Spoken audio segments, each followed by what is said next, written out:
हम दक्षिण की ओर पहुंच चुके हैं। मूषक जी, अब तो हम ऋषि अगस्त्य के तप स्थल के निकट ही होंगे ना? प्रभु, ऋषिवर के स्थान के जितना निकट पहुंच रहा हूँ उतना ही भयभीत हो रहा हूँ मैं। क्यों? आप क्यों भयभीत हो रहे हैं मूषक जी? प्रभु, ऋषि अगस्त्य का तपोबल, उनकी शक्ति तो विख्यात है। मैं तो पूर्व में ही मूषक हूँ, अब कहीं उनके शाप से मैं चींटी ना बन जाऊँ। मूषक जी, व्यर्थ है आपकी ये चिंता। ऋषिवर आपको श्राप क्यों देंगे? प्रभु, आप उनकी पत्नी को उनके कमंडल से मुक्त करवाकर नदी में परिवर्तित करने जा रहे हैं, फिर भी पूछ रहे हैं कि वो शाप क्यों देंगे? मूषक जी, किसी भी बड़े उद्देश्य को पूर्ण करने में संकट तो आते ही है ना, किंतु उन पर विजय पाने के लिए ध्यान सदैव अपने उद्देश्य पर ही रखना चाहिए, मार्ग में आने वाले संकट और कठिनाइयों पर नहीं। उचित है प्रभु, मैं प्रयत्न करूंगा।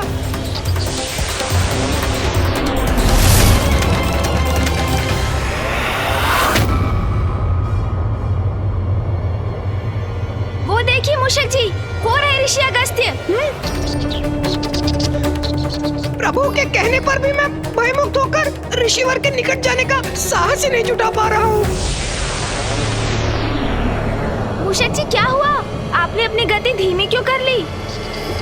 चलिए अब शीघ्र नीचे उतरिए। प्रभु, मेरा सुझाव मानिए तो आपको जो भी उपाय करना है यही ऊपर से कर लीजिए प्रभु। शीघ्रता से हमारा कार्य संपन्न भी हो जाएगा, फिर नीचे जाने की आवश्यकता ही क्या है। मूषक जी, ये क्या कह रहे हैं आप? क्या ये विचार है आपका कि मैं ऋषिवर का कमंडल उठाकर यहाँ से ओझल होकर ये कार्य संपन्न करूँगा? उत्तम, अति उत्तम योजना है प्रभु। आप ना ऋषिवर का कमंडल उठा लीजिए, अपने हाथ में लेते ही उसे पलट दीजिएगा। हो गया कार्य पूर्ण, और इस प्रकार अतिशीघ्र हमारे उद्देश्य की पूर्ति होगी। और जब तक ऋषि अगस्त्य के नेत्र खुलेंगे हम यहाँ से जा चुके होंगे प्रभु। मूषक जी, हम यहाँ चौर्य कर्म करने नहीं आए हैं। हम सर्वप्रथम ऋषि अगस्त्य को उनके तप से बाहर निकालेंगे, समझाने का प्रयास करेंगे उन्हें, और उसके लिए तो आपको सर्वप्रथम नीचे उतरना होगा। जी प्रभु। स्मरण रखिए मूषक जी, किसी अनुचित कर्म का विचार भी हमारे प्रयासों को निरर्थक कर देगा। क्षमा कीजिएगा प्रभु, मैं नीचे उतरता हूँ प्रभु।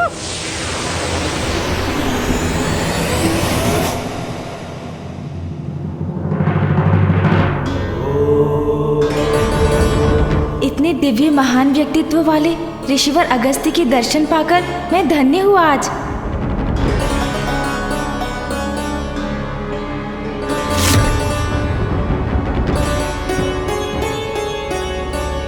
पुत्र, तुम्हें कावेरी नदी को मुक्त कराना होगा ताकि इसका जल जन जन तक पहुंच सके। ऋषिवर अगस्त्य का ध्यान मुझे भंग करना ही होगा ताकि मैं संपूर्ण वन्य जीव जंतुओं, वृक्ष आदि व मनुष्यों के प्राण रक्षित कर सकूं।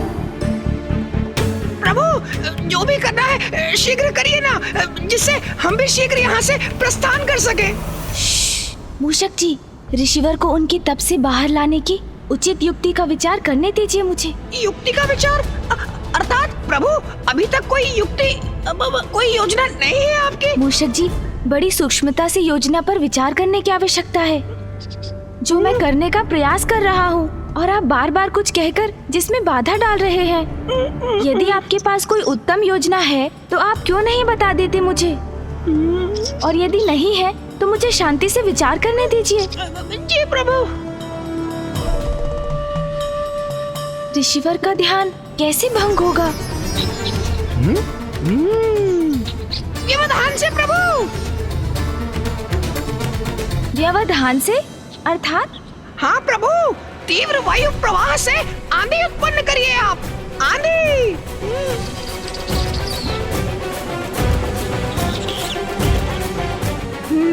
उचित है मूषक जी। जी प्रभु।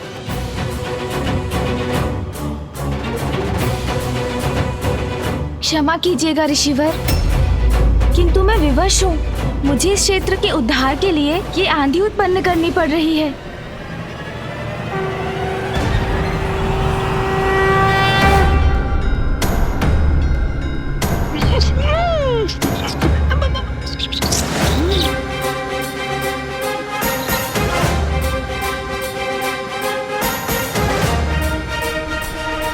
प्रभु तो आंधी उत्पन्न कर रहे हैं, किंतु ऋषिवर के नेत्र खुलने पर कैसा बवंडर उत्पन्न होगा, किसे ज्ञात। छिपने में ही भलाई है।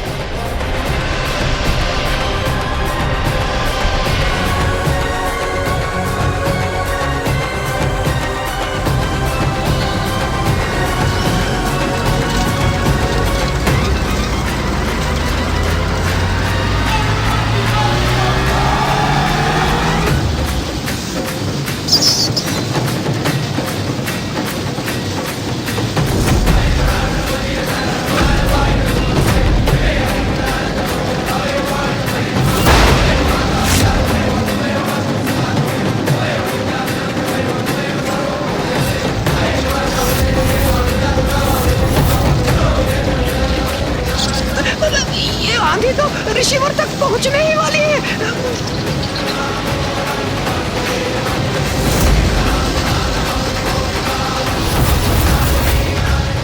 कहीं इस वायु प्रवाह की आंधी के स्पर्श से ऋषिवर के क्रोध का ज्वालामुखी न फट जाए।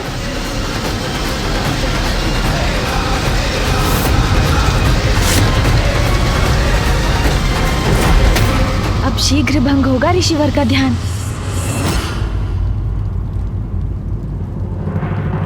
विश्वास है मुझे, गणेश सर्व समर्थ है, किंतु फिर भी मैं सशंकित हूँ।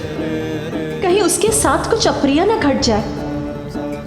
गणेश का यह प्रयास सफल होने से अनेकों चिंताओं का अंत होगा। ऋषि अगस्त्य का क्रोध जागृत हुआ तो एक नवीन संकट उत्पन्न होगा।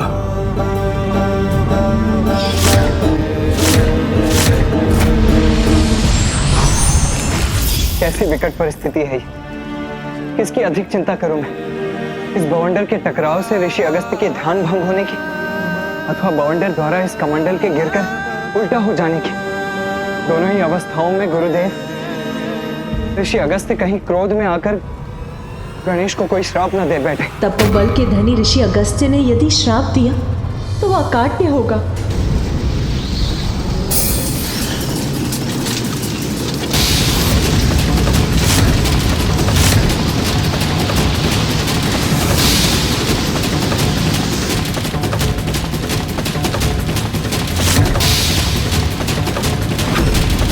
प्रतीत होता है ऋषिवर का कमंडल अब गिरने ही वाला है।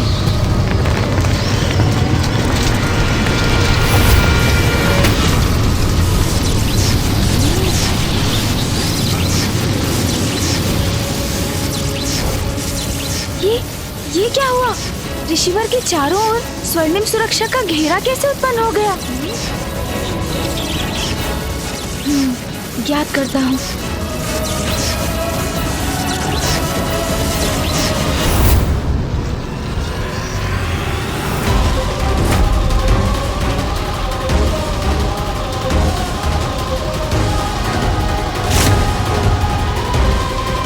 ये क्या? ये बवंडर तो इसी ओर लौट रहा है। हाँ प्रभु। मूषक जी सावधान।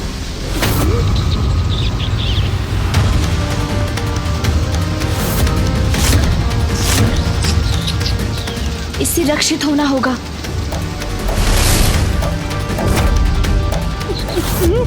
अब मैं कैसे बचूं?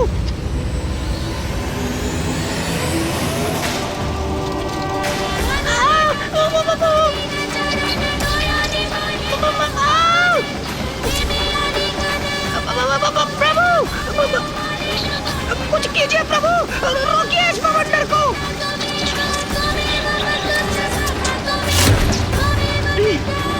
इस बवंडर को आकाश की ओर धकेल देता हूँ मैं।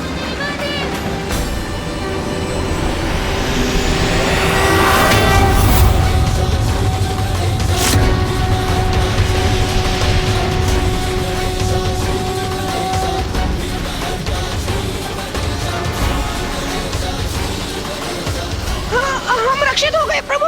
मूषक जी, अब हम सुरक्षित हैं। अब ये वायु प्रवाह तो शांत हुआ, किंतु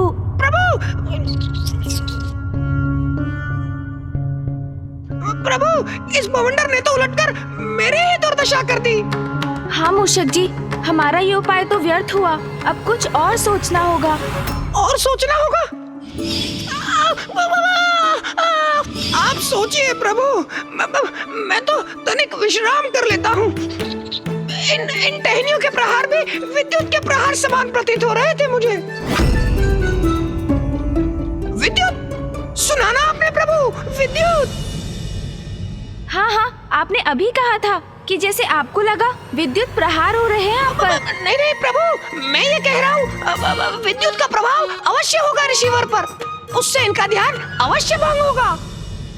हाँ, कदाचित ये उचित रहेगा मूषक जी।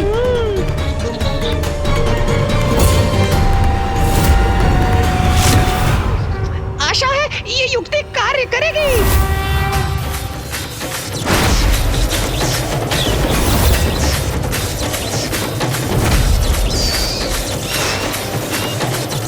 मैंने वायु का सुझाव दिया था तो विद्युत के समान प्रतीत हुआ था। अब विद्युत के सुझाव से कहीं अग्निवार न हो जाए मुझ पर। मेरा तो छिपना ही उचित है।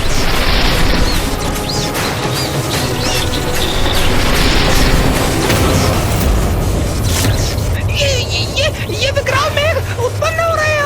अब आकाश तो काले विकराल मेघों से घिर गया है। रिसीवर तो अभी भी ध्यान मग्न ही है, किंतु उनका ध्यान भंग होते ही मैं भी संकट में पड़ सकता हूँ। मेरा इस वृक्ष की आड़ से स्वयं को सुरक्षित करना ही उचित है।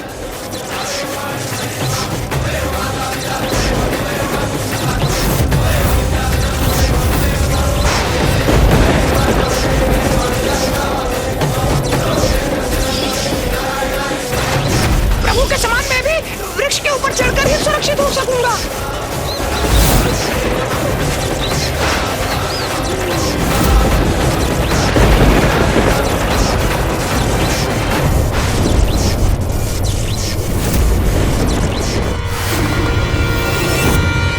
ये गणेश ने ये क्या कर दिया? विद्युत के प्रहार से ऋषि अगस्त्य अवश्य क्रोधित हो जाएंगे। पुत्र गणेश, हमारी चिंता मुझे व्याकुल कर रही है।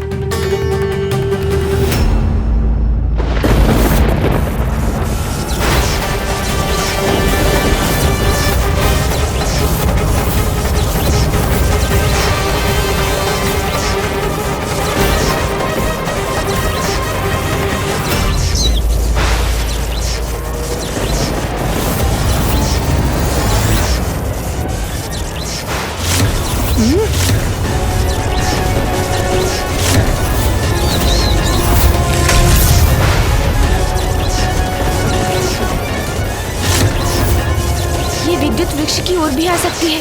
मुझे इस वृक्ष से दूर हट जाना चाहिए। ये कैसे संभव है? ये विद्युत तो मेरी ओर ही आ रही है। प्रभु!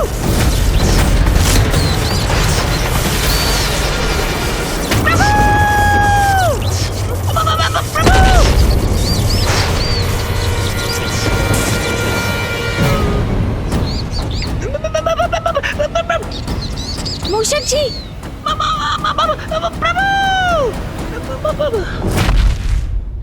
आप कुशल तो है ना मूषक जी? वृक्ष के ऊपर क्यों चढ़ गए थे आप? वृक्ष विद्युत को अपनी ओर आकर्षित करता है, ये तो आपको भी ज्ञात होगा ना मूषक जी? हाँ प्रभु।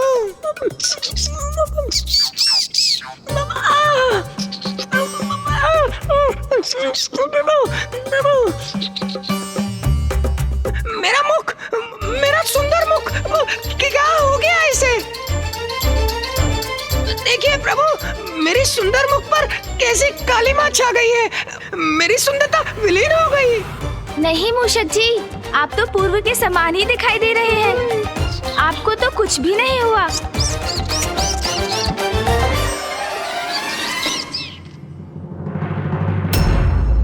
मूषक जी, बवंडर और विद्युत तो ऋषिवर का स्पर्श भी नहीं कर सके। इनसे भिन्न कुछ और उपाय करना होगा मुझे। प्रभु गणेश की सारी योजनाएं असफल हो रही हैं। मुझे शंका है, कहीं उसकी योजना का कोई भीषण परिणाम ना हो। कहीं ऋषि अगस्त्य अत्यधिक क्रोधित ना हो जाए। गणेश की युक्तियां। अभी तक गणेश ने अपनी बुद्धि से उपजी युक्ति का कहां प्रयोग किया है, और वही उसकी भूल है।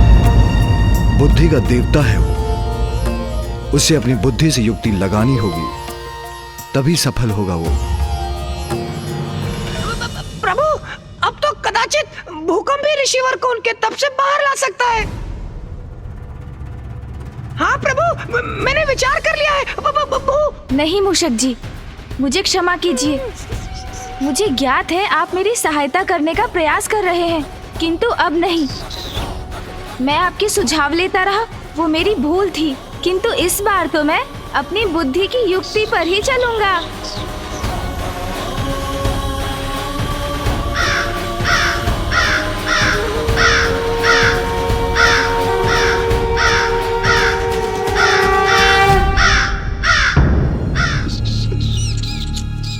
काग?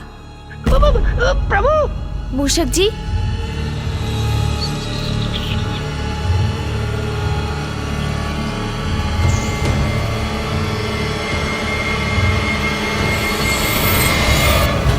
युक्ति तो मिल गई मूषक जी।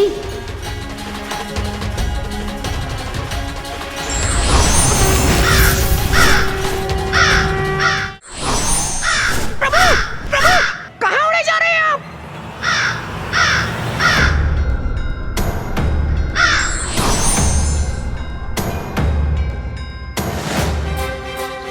प्रभु, मुझे यहाँ अकेले छोड़ गए।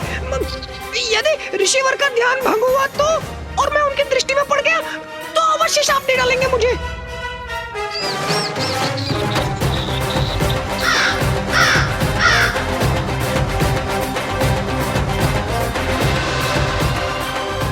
यदि मैंने ऊपर से कमंडल तक पहुंचने की चेष्टा की तो ऋषिवर का सुरक्षा घेरा अवश्य मुझे रोक देगा। कदाचित मुझे नीचे से धरती के भीतर से कमंडल तक जाना चाहिए।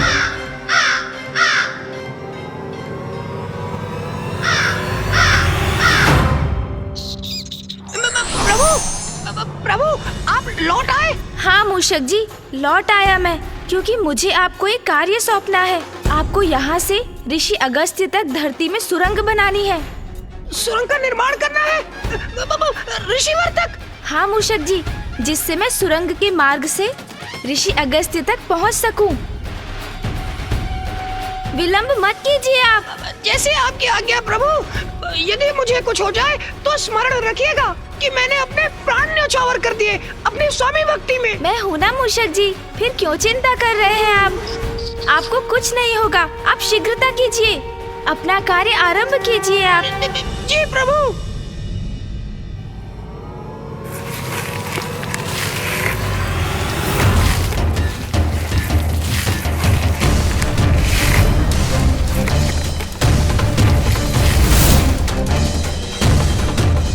मूषक जी, सुरंग का कार्य पूर्ण हो गया। प्रभु, सुरंग तो तैयार है, किंतु प्रभु ने तो मेरी बात ही नहीं सुनी। मैंने सुरंग तो बना दी, लेकिन ऋषि अगस्त के भय से सुरंग के दूसरी ओर बाहर निकलने का छिद्र ही नहीं बना पाया। ये क्या? मूषक जी ने तो कार्य अधूरा ही छोड़ दिया। सुरंग से बाहर निकलने के लिए छिद्र मुझे ही बनाना होगा।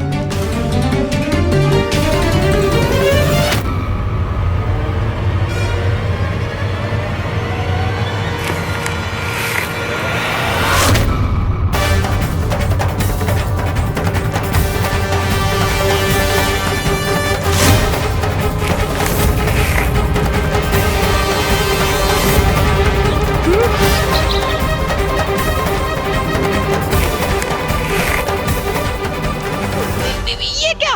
प्रभु तो कमंडल को गिराने वाले हैं।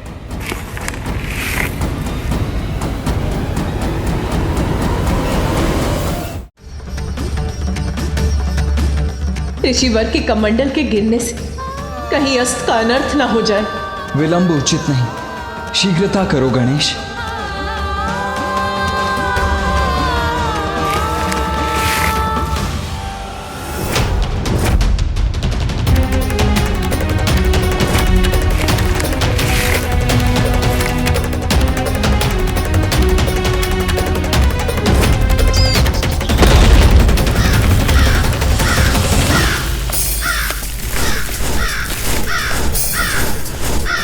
कमंडल तो पुनः स्थित हो गया।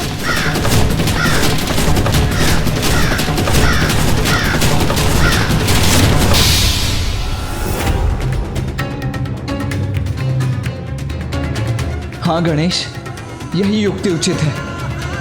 अपने पंख से उलट दो कमंडल को, मुक्त कर दो माँ लोपामुद्रा को। हाँ प्रभु, उचित है। आपके पंख फड़फड़ाने से कमंडल गिर जाएगा।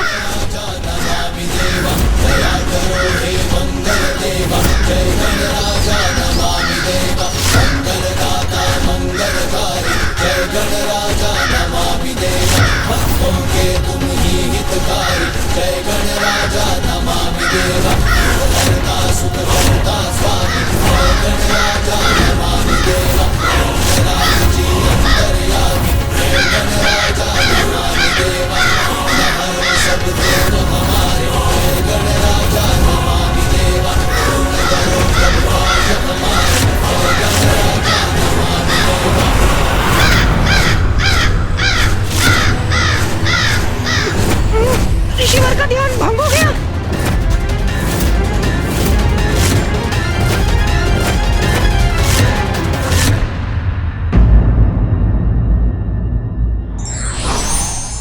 कार्य में जब तक सफलता ना मिले तब तक प्रयास करते रहना चाहिए।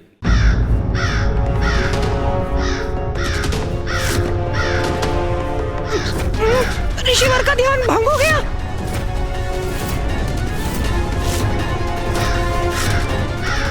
ऋषिवर के मुखमंडल पर क्रोधाग्नि स्पष्ट दिखाई दे रही है। कदाचित इसका परिणाम अच्छा नहीं होगा।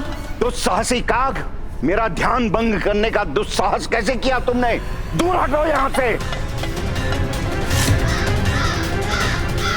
मैंने कहा ना, दूर हटो मेरे कमंडल से।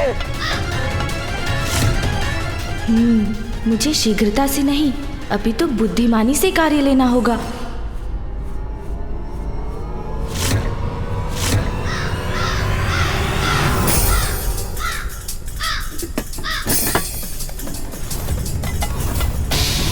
इस काग का इतना दुस्साहस मेरे कमंडल का जल पीने को आतुर है।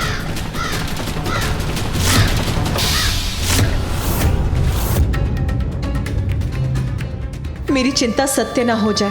कहीं क्रोधावश ऋषिवर गणेश को दंडित करने के लिए उसे श्राप ना दे दे।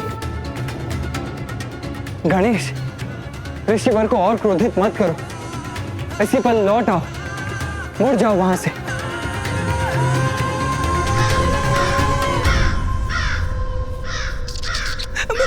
प्रभु संकट में है। नहीं नहीं, मुझे उनकी सहायता के लिए कुछ करना होगा।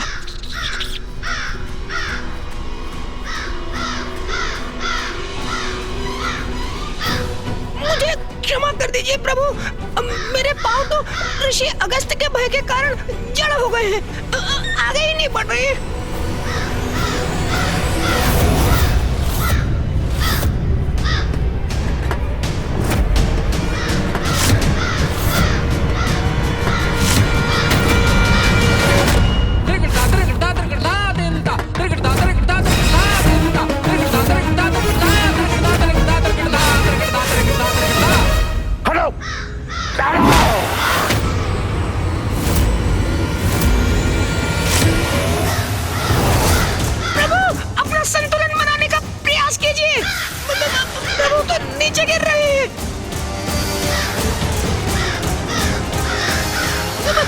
चिंता मत कीजिए प्रभु, मैं आपको संभालने का प्रयास करूंगा।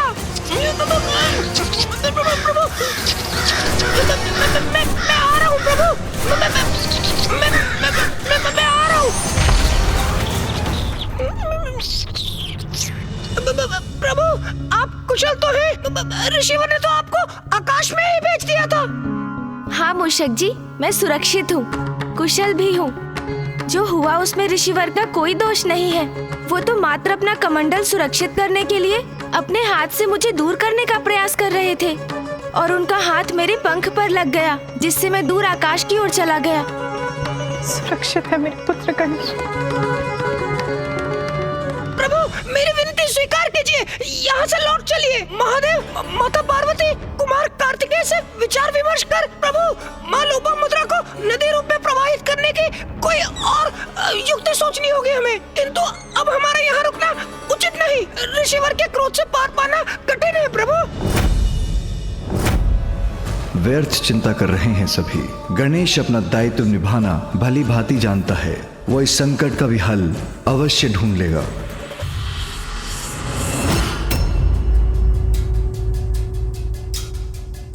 अब दूर हट गया वो काग, पुनः ध्यानस्थ होता हूं मैं।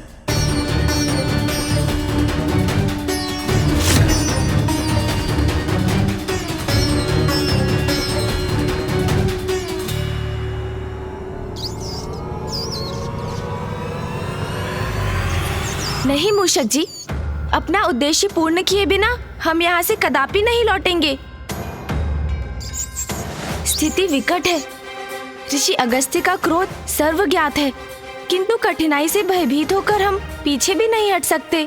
मूषक जी, जब तक माँ लोपामुद्रा कावेरी नदी के रूप में ऋषिवर अगस्त्य के कमंडल से बाहर नहीं आ जाती, मैं यहाँ से नहीं लौट सकता। चाहे इसका कुछ भी परिणाम हो, वो स्वीकार है मुझे। और इसलिए मैं पुनः प्रयास करने जा रहा हूँ मूषक जी।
तुम पुनः आ गए काग। दूर हटो, दूर हटो, दूर हटो मेरे कमंडल से।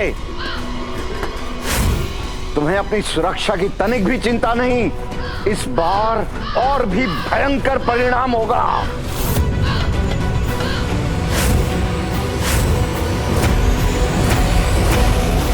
दूर हटो, दूर दूर हटो। काग, तुमने मेरी चेतावनी सुनी नहीं। दूर हटो यहां से।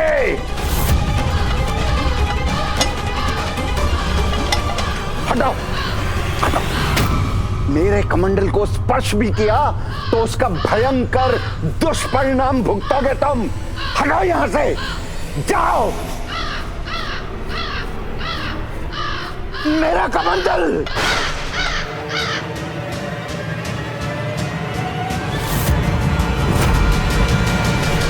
उद्दंड काग, इस कमंडल को सुरक्षित स्थान पर रखते ही तेरी उद्दंडता का कठोर दंड दूंगा मैं।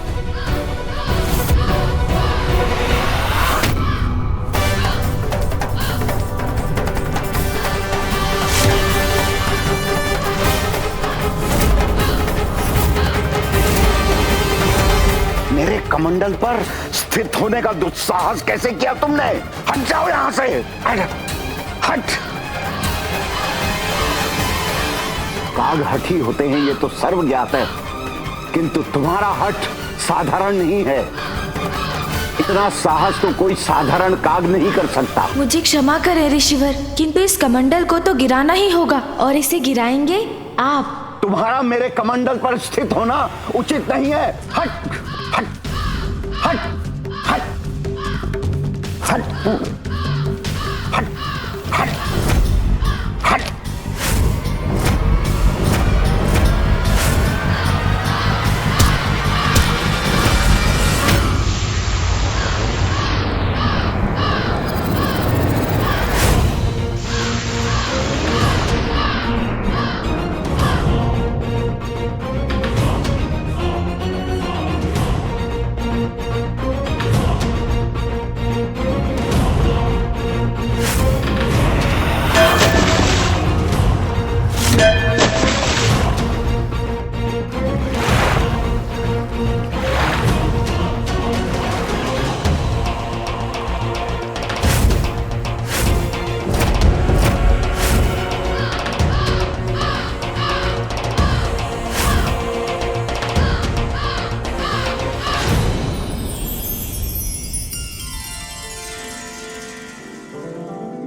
माता, आप कमंडल से बाहर आइए।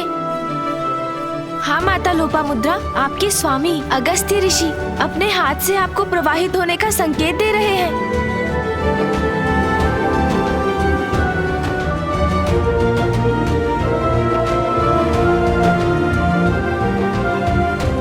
आप अपने जल को प्रवाहित कीजिए माता। प्रणाम माता लोपामुद्रा।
इतना बड़ा अनर्थ कैसे किया तूने? प्रभु, अब ऋषिवर के क्रोध से अपनी रक्षा कैसे करेंगे आप? दुष्ट काग, रुक, मैं तुझे श्राप देता हूँ। ऋषिवर का क्रोध अपने चरम पर पहुंच चुका है।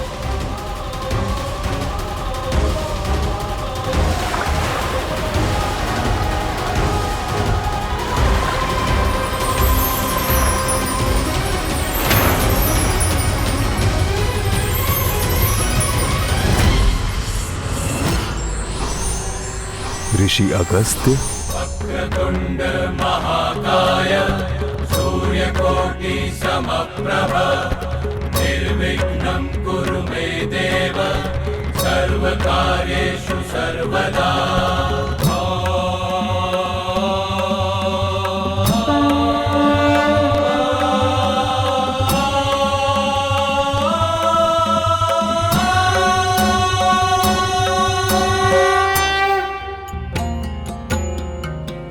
प्रणाम प्रभु महागणपति, प्रणाम प्रथम पूज्य गणेश। मेरी ही प्रेरणा से जग कल्याण हेतु गणेश ने आपके कमंडल में बाधित नदी को मुक्त कराकर उन्हें प्रवाहित किया। प्रभु, मोहवश कितनी बड़ी भूल कर बैठा मैं।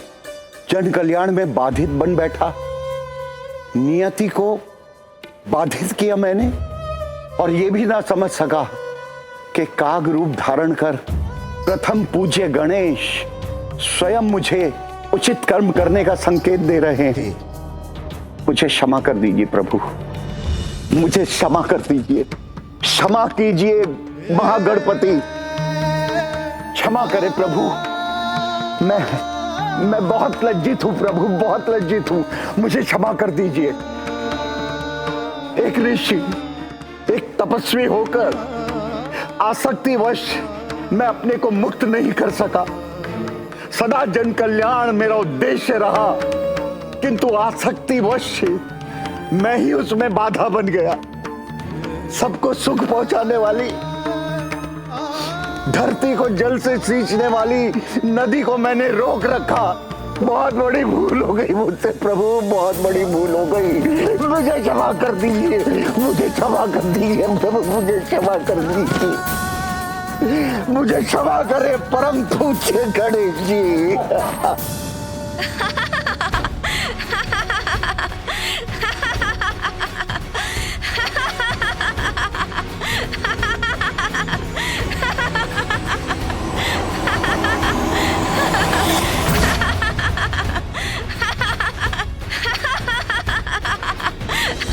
आप मेरी भूल पर हंस रहे हैं परम पूज्य गणेश।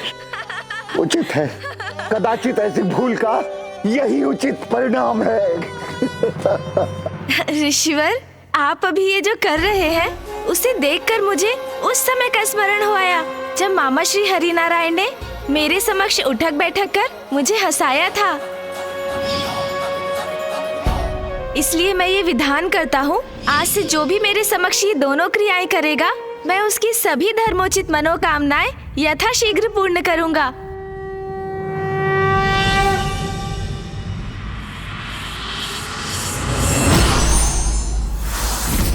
और ऋषिवर, आप भी मुझे क्षमा करें। मेरा आशय आपको दुख पहुंचाने का कदापि नहीं था। भूल तो मुझसे हुई थी।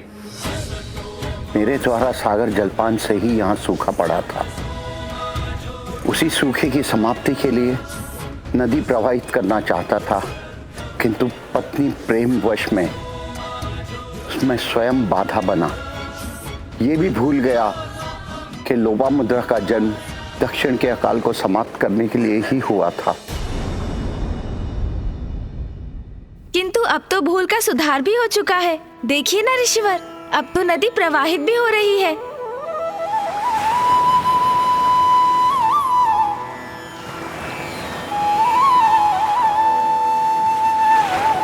इतना पावन जल, इतना स्वच्छंद बहाव, धन्य है, धन्य है।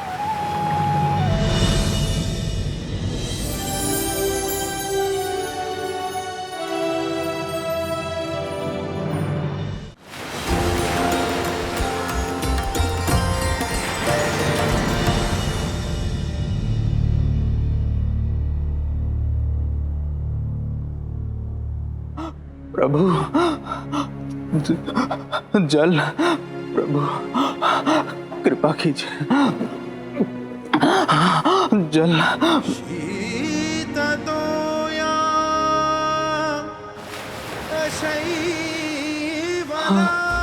ये मेरा भ्रम है या वास्तव में जलधारा की ध्वनि? परमानंदे कुरु करुणामय कातरवंगे तव तट निकटे यस्य निवासः खलु वैकुंठे। प्रभु, आप धन्य हैं। आपने मेरी प्रार्थना सुन ली।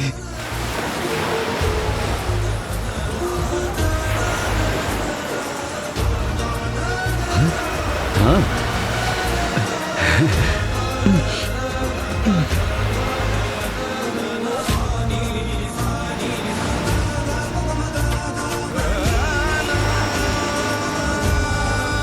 इस नदी के जल ने तो हमें तृप्त कर दिया। अब हम अपना जीवन यापन करने में समर्थ हैं।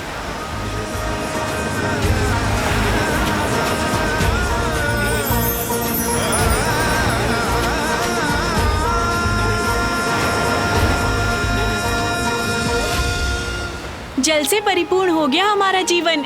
अब कोई कमी नहीं है हमारे जीवन में। इस जलधारा ने तो हमारा जीवन ही सुखमय बना दिया। जल क्रीड़ा में बहुत आनंद आ रहा है।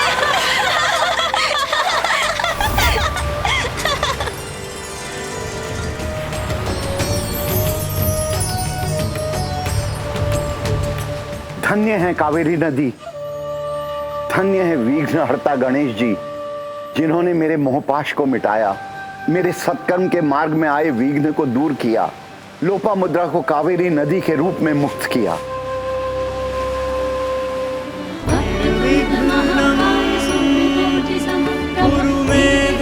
माँ लोपामुद्रा का कावेरी नदी के रूप में प्रवाहित होने से मेरा कार्य संपन्न हुआ। अब दक्षिण में कभी जल का अभाव नहीं रहेगा।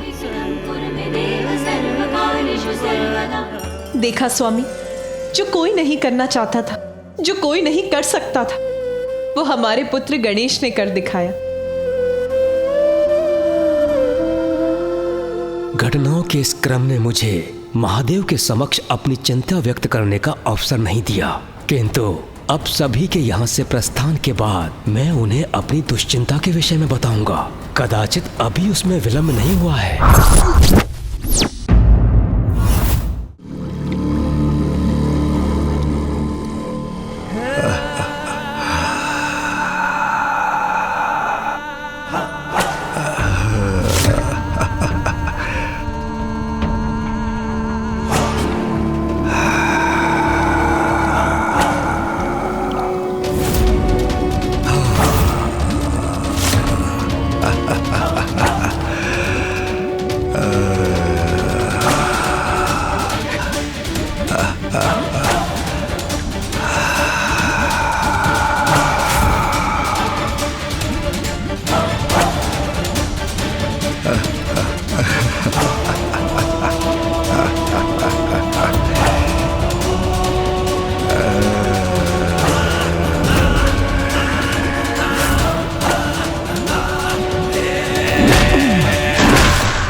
मनोरंजक है तुम्हारी क्रीड़ा, किंतु इसका अंत तुम्हारे अंत के साथ ही होगा, क्योंकि सर्वश्रेष्ठ जलंधर से किसी का बच पाना असंभव है।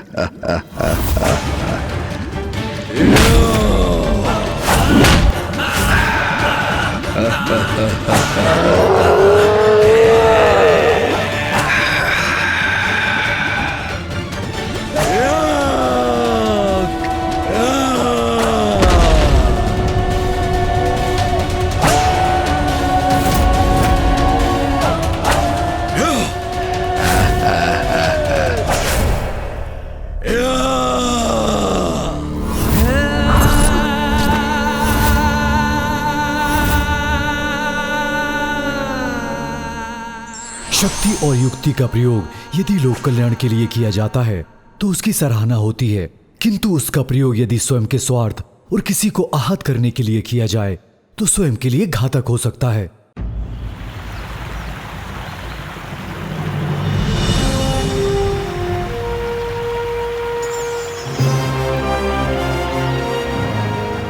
ऋषिवर, आपके कमंडल से निकला कावेरी नदी का ये जल सदा क्षेत्र को हरित रखेगा और यहाँ सदा समृद्धि का विस्तार करेगा।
इस पावन जल के स्पर्श से ये किस प्रकार के अशुभ का आभास हुआ मुझे?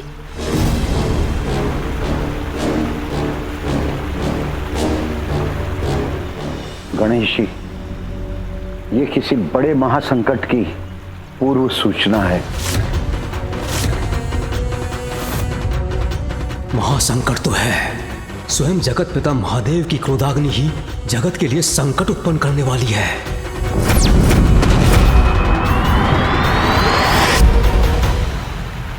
संसार अवश्य किसी भयंकर महासंकट का सामना करने वाला है गणेश जी।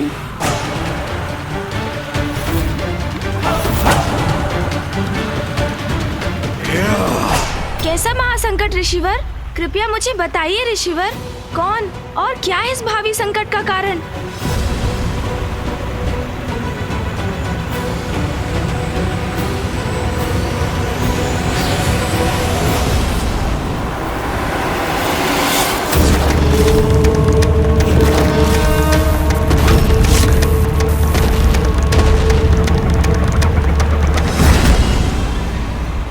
महादेव की क्रोधाग्नि, महादेव की क्रोधाग्नि, महादेव की क्रोधाग्नि, महादेव की क्रोधाग्नि, महादेव की क्रोधाग्नि। महादेव, वो है आपकी क्रोधाग्नि।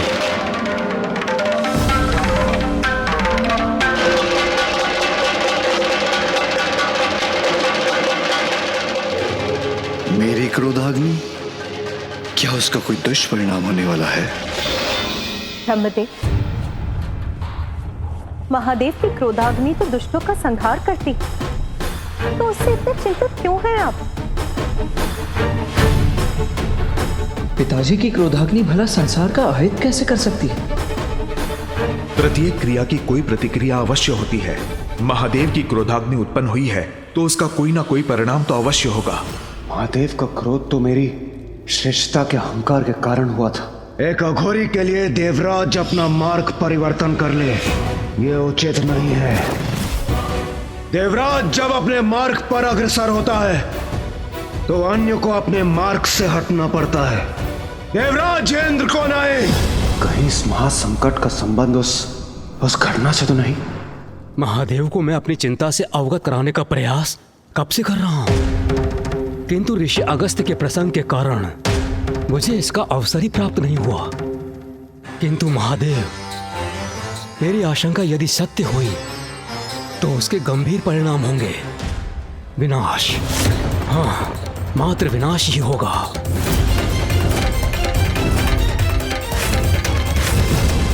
ब्रह्मदेव, आप स्पष्ट कहिए, आपकी आशंका का कारण क्या है?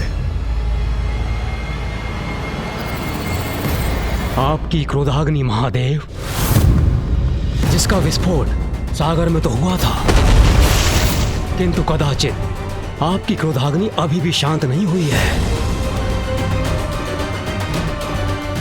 जल और अग्नि का संयोग तो प्रकृति के विरुद्ध है। इसीलिए मुझे शंका है महादेव कि आपकी क्रोधाग्नि के सागर में विध्वंस से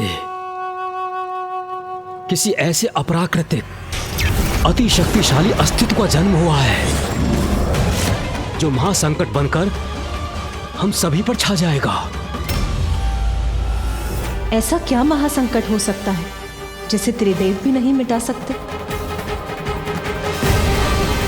पिताजी की क्रोधाग्नि से यदि कुछ उत्पन्न हुआ है तो वो अवश्य सर्वनाशी ही होगा। मेरे देवलोक पर पुनः संकट के मेघ मंडराते प्रतीत हो रहे हैं। यदि ब्रह्मदेव का कथन सत्य है तो महादेव ही हमारी रक्षा कर सकते हैं। ये अज्ञात संकट जो भी है, शीघ्र उसका भेद जानकर हमें उसे रोकने का प्रयास करना चाहिए। सभी की चिंता दूर करने का एक ही उपाय है। मुझे ही अपनी अंतर्दृष्टि से ज्ञात करना होगा कि सागर के अतल जल में ऐसा क्या संकट छिपा है।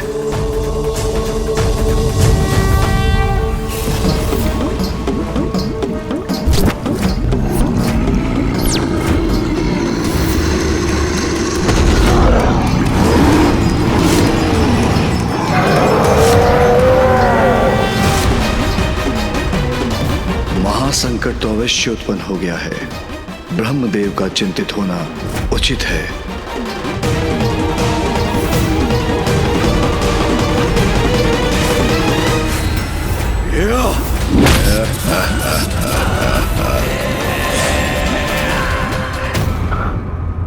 नहीं, नहीं। क्या हुआ ऋषिवर? ऐसा क्या देखा आपने जिससे आप भी व्यग्र हो उठे? अत्यंत भयंकर है महादेव की क्रोधाग्नि का ये रूप। सागर के जल में जन्मा है। सर्वश्रेष्ठ जलंधर हूं मैं। जलंधर, जलंधर, जलंधर।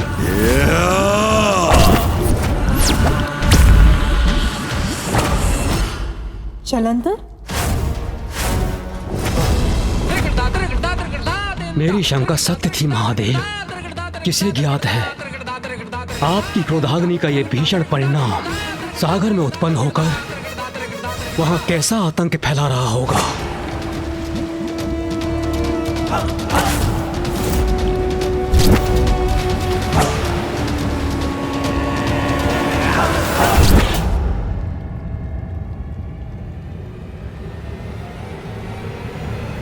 महादेव की क्रोधाग्नि के समक्ष तो कोई नहीं टिक सकता। तो फिर ये जलंधर कौन है जो इससे भी रक्षित रहकर जीवित रहा? आनंद आएगा मुझे भक्षक मीन का भक्षण करने में।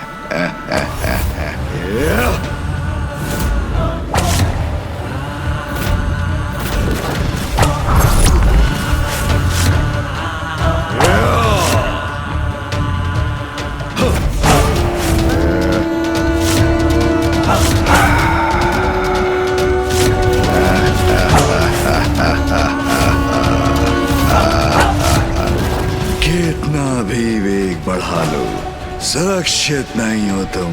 मैं सर्वश्रेष्ठ जलंधर पराजय स्वीकार नहीं करता।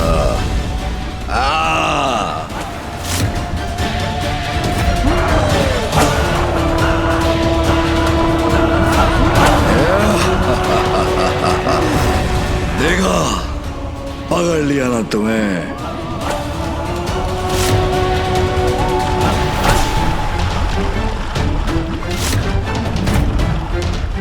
मैं सर्वश्रेष्ठ जलंधर, मुझसे कोई बच नहीं सकता। चलो मेरे संकेत पर।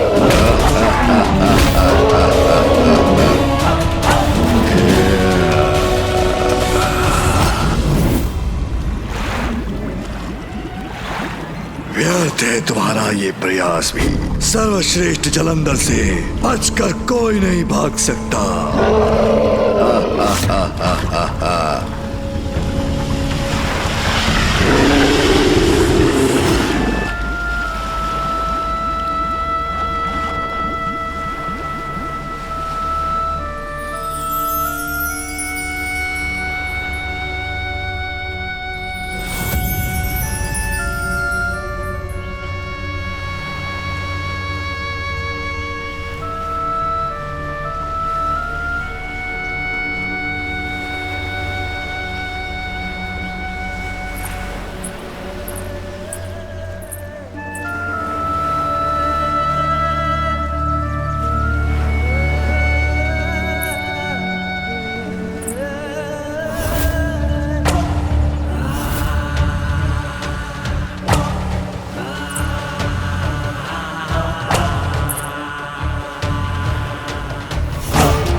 अद्भुत, अति मनोहर है ये दृश्य। कितने बलिष्ठ, कितने आकर्षक हैं ये।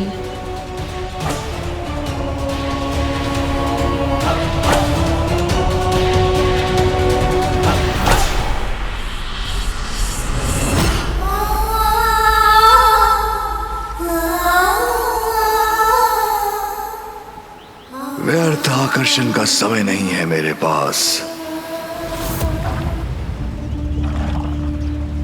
उन्होंने मुझे उचित प्रकार से देखा तक नहीं।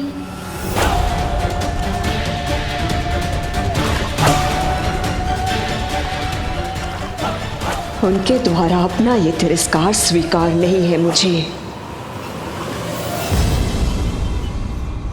ओम श्री विष्णुवे नमः। ओम श्री विष्णुवे नमः।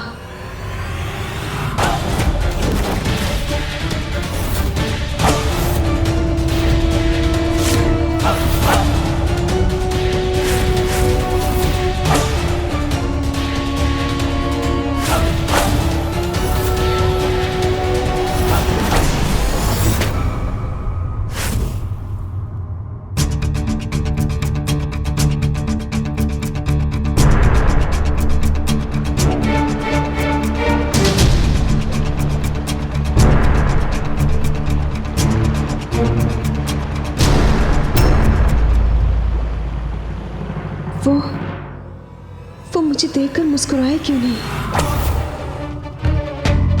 मेरे मुस्कुराने पर उन्होंने अपना मुख क्यों मोड़ लिया? जैसे उन्हें मुझसे घृणा हो।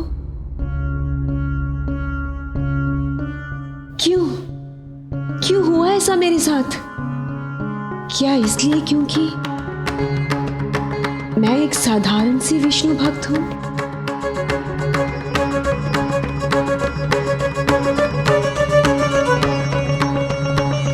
ओम श्री विष्णुवे नमः।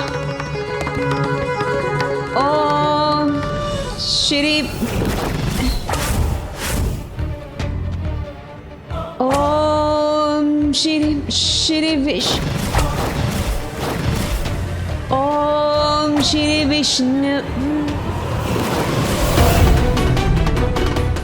अब इस जाप में मेरा मन ही नहीं लग रहा।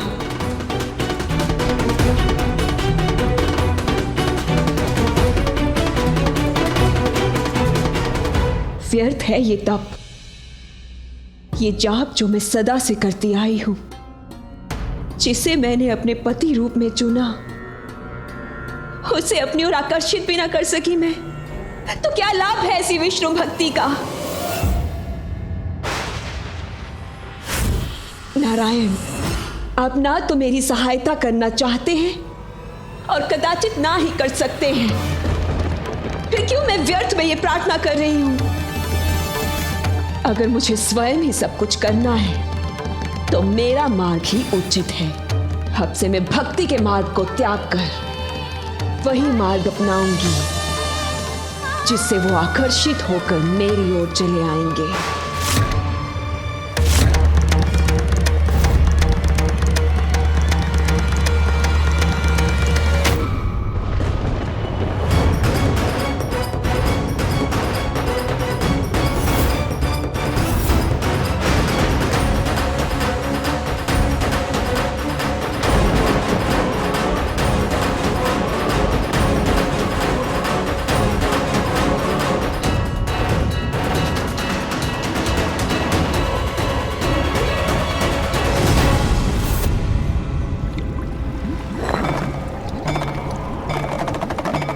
स्वादिष्ट भोजन के बाद अब इसे अपना अस्त्र भी बनाऊंगा मैं।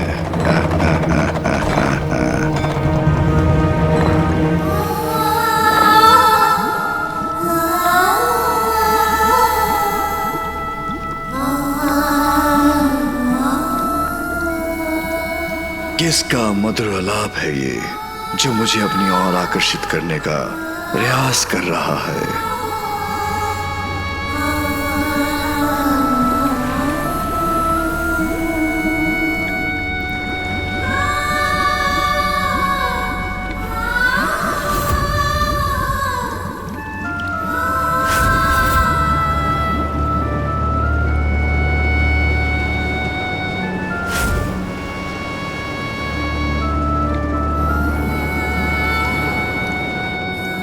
ये प्रकाश कदाचित वहीं से आ रहा है। ये स्वर अभी ऊपर जाकर देखता हूं।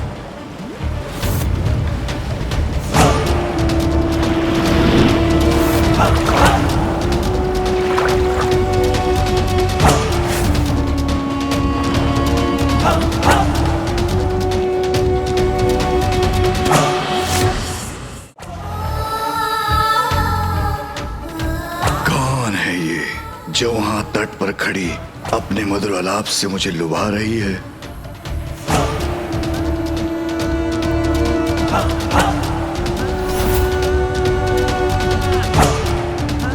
कदाचित सर्वश्रेष्ठ जलंधर का इससे भी भेंट करने का समय आ गया है।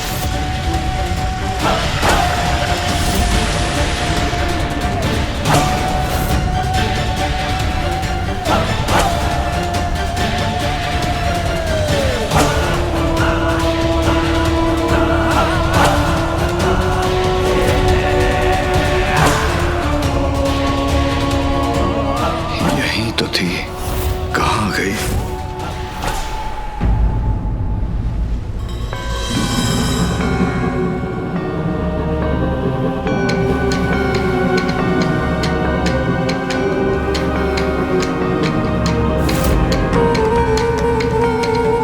ये पांव के चिन्ह तो उसी के हैं, तो यहीं होगी। क्रीड़ा कर रही है मेरे साथ।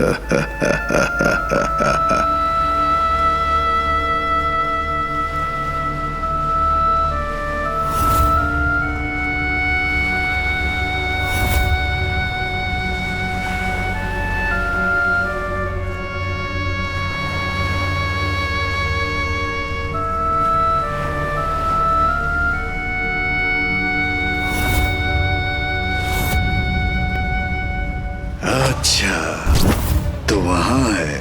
कदाचित उसे ज्ञात नहीं, सर्वश्रेष्ठ जलंधर के साथ क्रीड़ा का तो एक ही परिणाम होता है।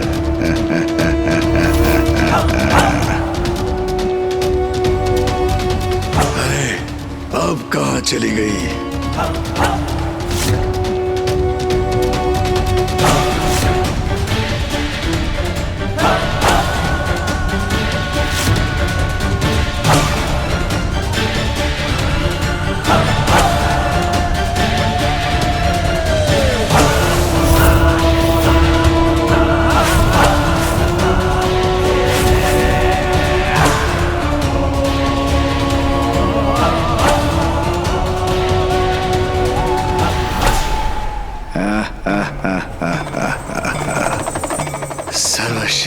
जलंधर से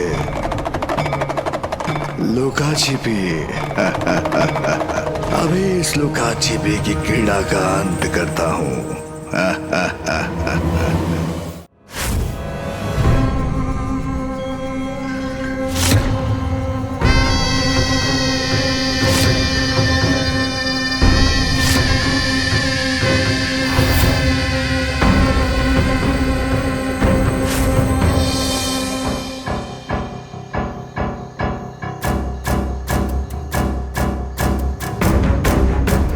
बड़ी विचित्र बात है, स्वर मुझे सुनाई दे रहा है, किंतु मेरी दृष्टि से अदृश्य हो रही है स्वर की स्वामिनी।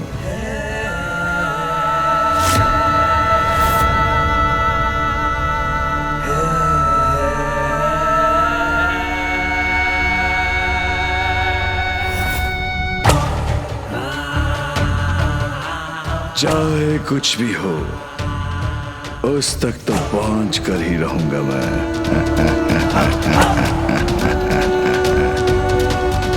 मैं सर्वश्रेष्ठ जलंधर तुम्हारे निकट आना चाहता हूं। रुक जाओ, समीप आने दो मुझे।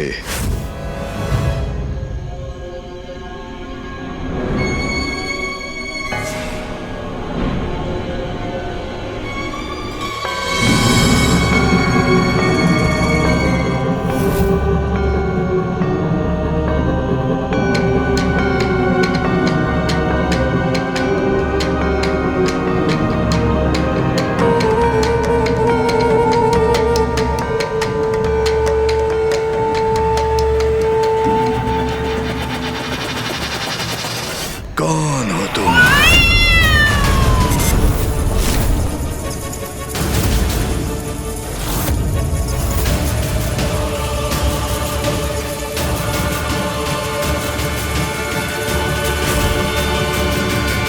हमारी वर्षों की तपस्या और उसका पुण्य नकारात्मक ऊर्जा के संपर्क में आते ही क्षण भर में नष्ट हो जाता है, इसलिए हमें नकारात्मक शक्ति से दूर रहना चाहिए।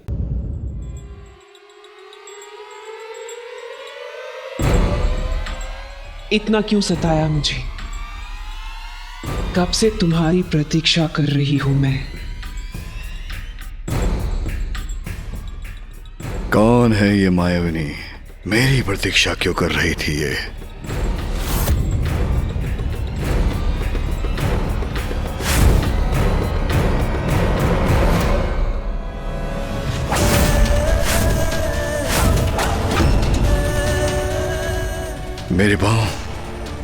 मेरे पांव जड़ कैसे हो गए?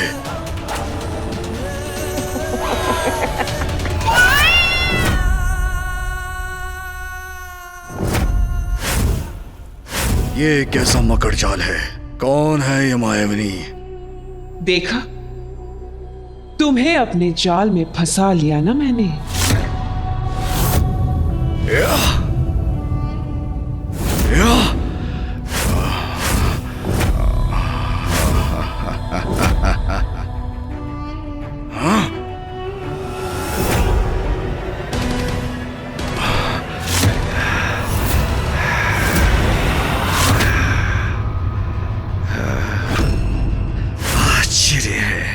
अपनी संपूर्ण शक्ति लगाकर भी इससे मुक्त नहीं हो पा रहा हूं मैं। कौन हो तुम? क्या चाहती हो मुझसे? इस प्रश्न का विचार तो तुम्हें मेरा पीछा करने से पूर्व करना चाहिए था।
विलक्षण है ये, कोई नहीं रोक सकता, कोई नहीं बांध सकता इन्हें।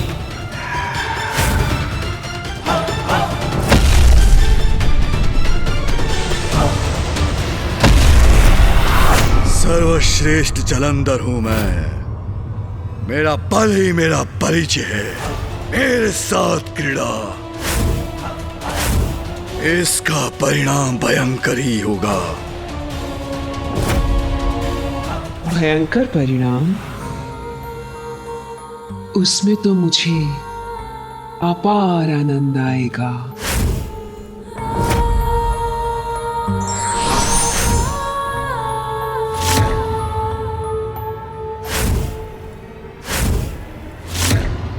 मैं ही करती हूं इस क्रीड़ा का आरंभ।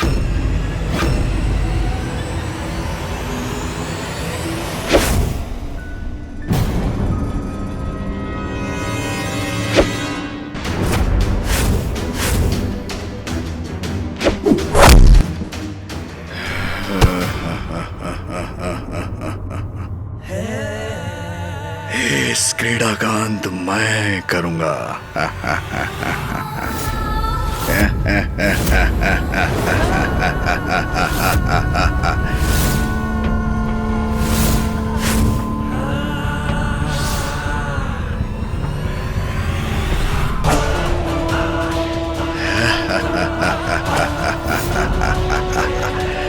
मायाविनी,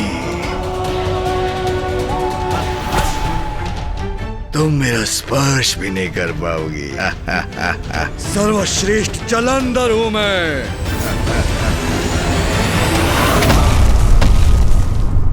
सर्वश्रेष्ठ जलंधर को अपनी माया से बांधने चली थी तुम।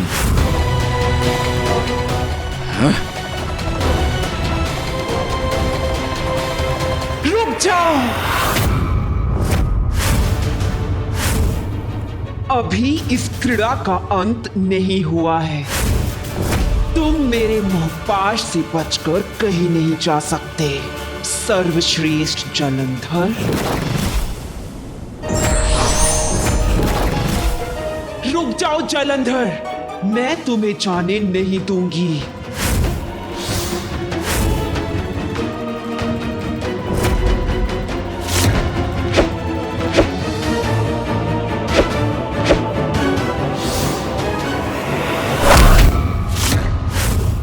असंभव है सर्वश्रेष्ठ जलंधर को रोक पाना।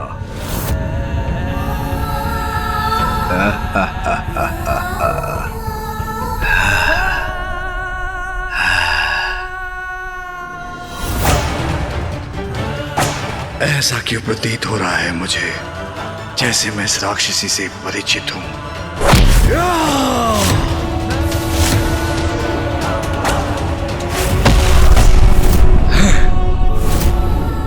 जो भी है विचित्र है, ये मायाविनी है, अद्भुत है इसकी शक्ति।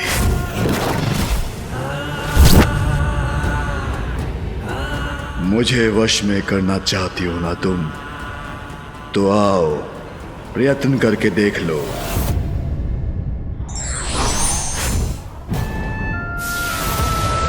आ रही हूं मैं।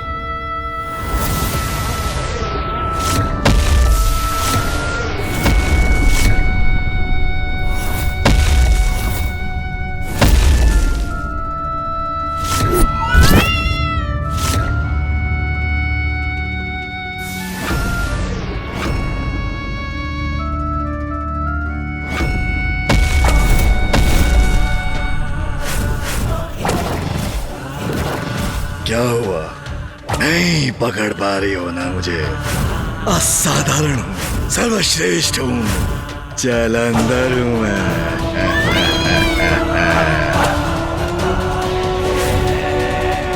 इसकी कलाई की कंगन की चमक मुझे कुछ स्मरण करा रही है।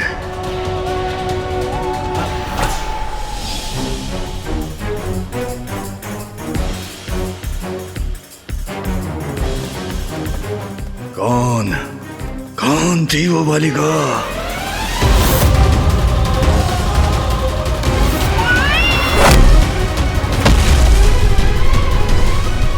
क्या हुआ, मुझसे अपनी रक्षा नहीं कर सके ना तुम? लो, कर लिया मैंने तुम्हें अपने वश में। अब हुआ हमारी इस क्रीड़ा का अंत।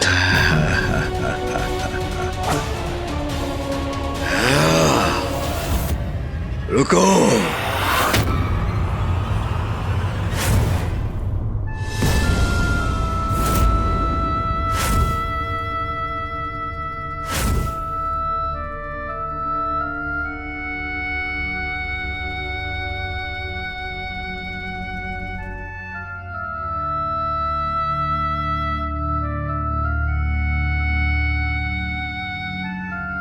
ये कंगन तो मैंने पूर्व में भी कहीं देखा है।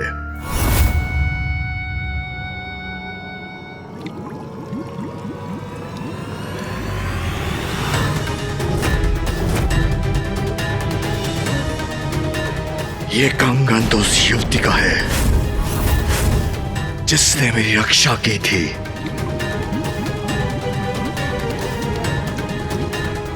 ये कंगन तुम्हें कैसे प्राप्त हुआ? क्या तुमने इस युवती का वध कर उसको अपना आहार बना लिया है? बोलो, मेरे प्रश्नों का उत्तर दो। बोलो, क्या किया तुमने उसके साथ? शांत क्यों हो? मेरे प्रश्नों का उत्तर दो।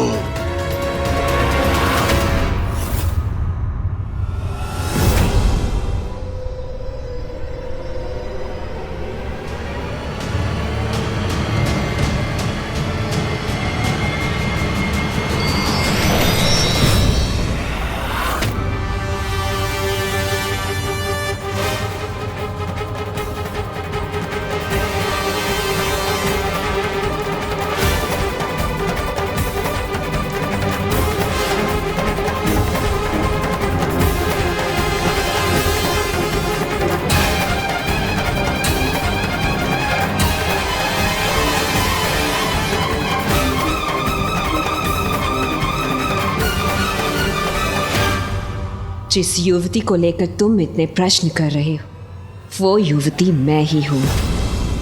आश्चर्य, यही है वो युवती। अद्भुत है इसका सौंदर्य।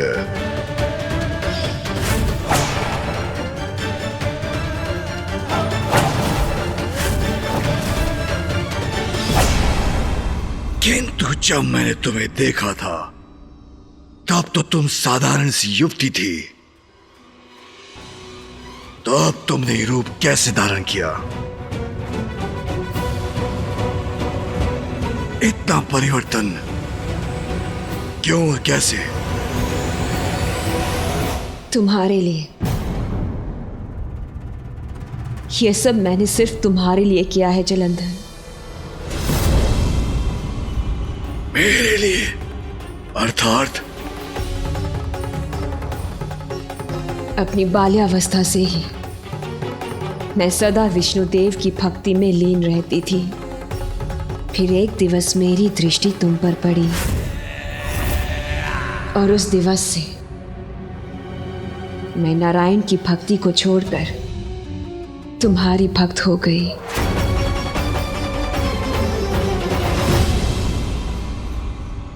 उचित है, करनी भी चाहिए तुम्हें मेरी भक्ति।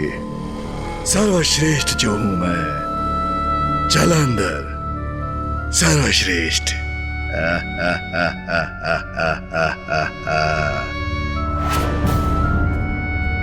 किंतु तुम्हारे पास तो मेरे लिए समय ही नहीं था। मैं तुम्हारी एक झलक के लिए ललायत रहती थी और तुमने मुझे देखकर भी अनदेखा कर दिया।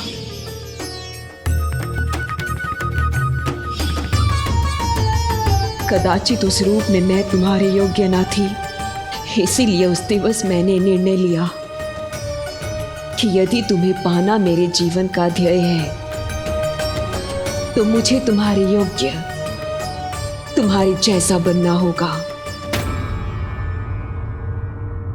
इसीलिए मैंने नारायण की भक्ति का त्याग किया और ये रूप धारण किया।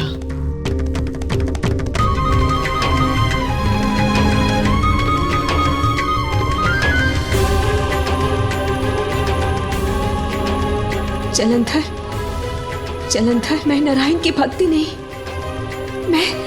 मैं तो केवल तुम्हें पाना चाहती हूँ।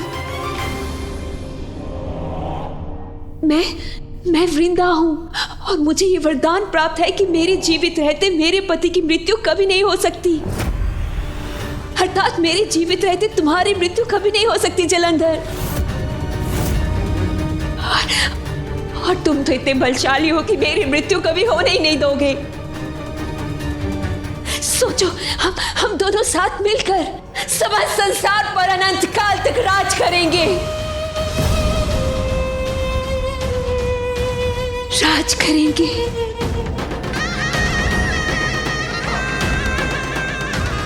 उचित है।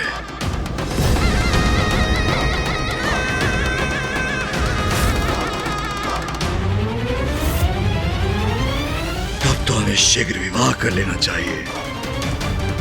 सर्वश्रेष्ठ कपट बुद्धि की स्वामिनी का विवाह तो सर्वश्रेष्ठ जलंधर से होना ही उचित है।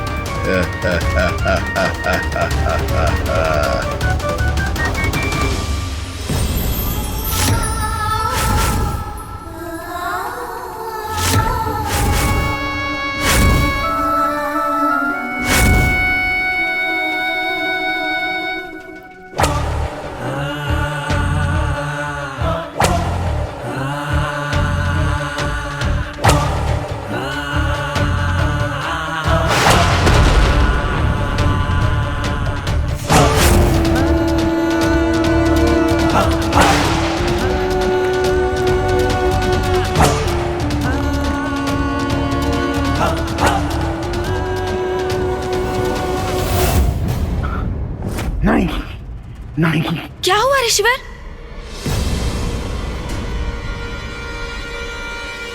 गणेश जी, अभी तक तो केवल जालंधर ही एकमात्र चुनौती था, अब उसके साथ एक और कपटी कुटिल शक्ति भी जुड़ गई है।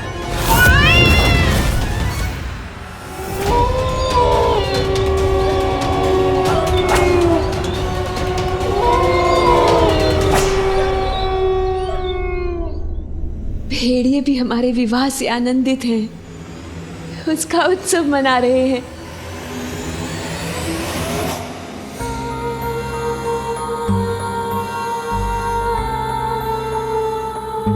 अंततः जिससे मैंने प्रेम किया, जिसको पाने की लालसा रखी, अब पूर्ण रूप से उसका साथ पा ही लिया मैंने। कोई बात नहीं कर सकता वृंदा के पति का, अर्थात सर्वश्रेष्ठ जलंधर अब अमर हुआ।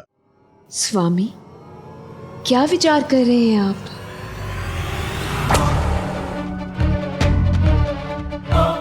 जब मैं सागर के भीतर था तभी मुझे आभास हो गया था कि महानता की चरम शिखर पर पहुंचना मेरी नियति है। किंतु इसके लिए मुझे क्या करना है यह मुझे ज्ञात नहीं। स्वामी, मुझे भी इस बात का आभास हुआ था कि आप ही इस संसार के अधिपति बनने के योग्य हैं। पाताल लोक, देवलोक, सब पर आपका अधिकार ही आपकी नियति है। लेकिन स्वामी, उसके लिए हमें शुक्राचार्य के पास जाना होगा।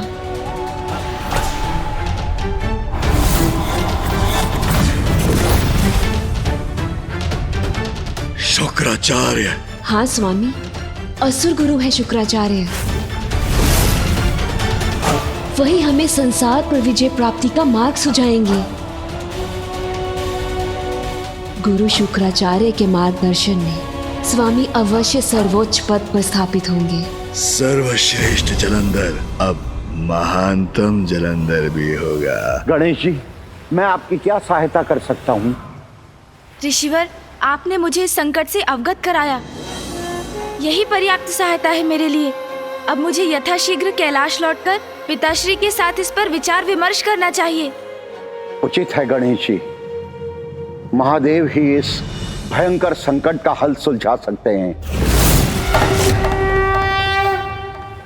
आप शीघ्र प्रस्थान कीजिए। मैं यही लोपामुद्रा का स्मरण करते हुए ध्यान मग्न होता हूं।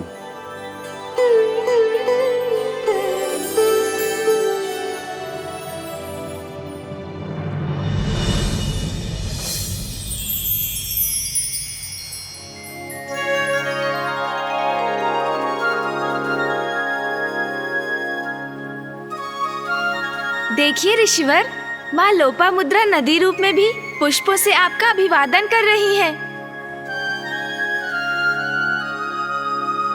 गणेश जी, लोपामुद्रा का त्याग तो अद्भुत था। मेरे लिए उसने राजभवन के सारे सुख त्याग दिए और आज इस रूप में भी मेरे प्रति समर्पित है। तो मैं उसका त्याग कर और कहीं कैसे जा सकता हूं? ऋषिवर, आपका और माँ लोपामुद्रा का प्रेम तो अमर है। मैं आपको विश्वास दिलाता हूँ, समय आने पर माँ लोपामुद्रा सदैव प्राप्त होंगी। आप प्रतीक्षा कीजिए ऋषिवर। निकट भविष्य में जगत जननी के सर्वोच्च रूप माँ ललिता देवी का आविर्भाव होगा। तब आपको उनके दर्शन का लाभ होगा और उनसे ही आपको उनकी कथा और उनके सहस्त्र नामों का ज्ञान भी प्राप्त होगा। आपके माध्यम से माँ ललिता के सहस्त्र नाम उजागर होंगे और माँ लोपामुद्रा से पूर्वजों के उद्धार हेतु आपको संतान की प्राप्ति भी होगी।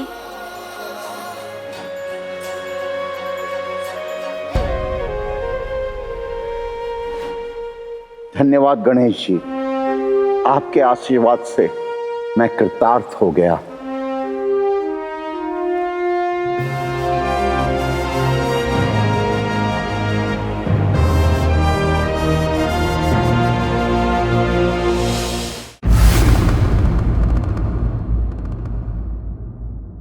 पिताजी, जलंधर को लेकर ब्रह्मदेव की चिंता हमारी चिंता भी तो है। स्वामी, अब और प्रतीक्षा नहीं कर सकते आप। इस संकट का निवारण शीघ्र ही करना होगा। आप अंधकासुर के कारण जो महाक संकट उत्पन्न हुआ, उसका स्मरण है मुझे। इसीलिए अब क्षणिक विचार का समय भी नहीं है आपके पास। जलंधर महासंकट का रूप ले ले, उसके पहले उसका अंत कर दीजिए स्वामी।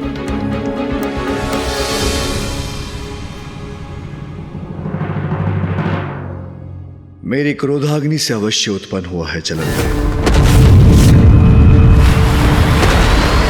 महासंकट भी बन सकता है, किंतु जिस प्रकार महिषासुर के पाप का घड़ा भरने के बाद उसका अंत किया था आपने,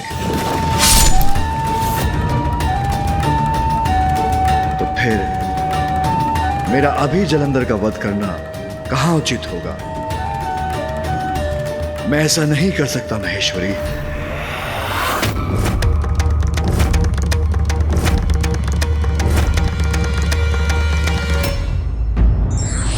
दंड देने से पूर्व भगवान सभी को समान रूप से अवसर देते हैं। ये व्यक्ति पर निर्भर करता है कि वो धर्म का मार्ग चुनता है या अधर्म का।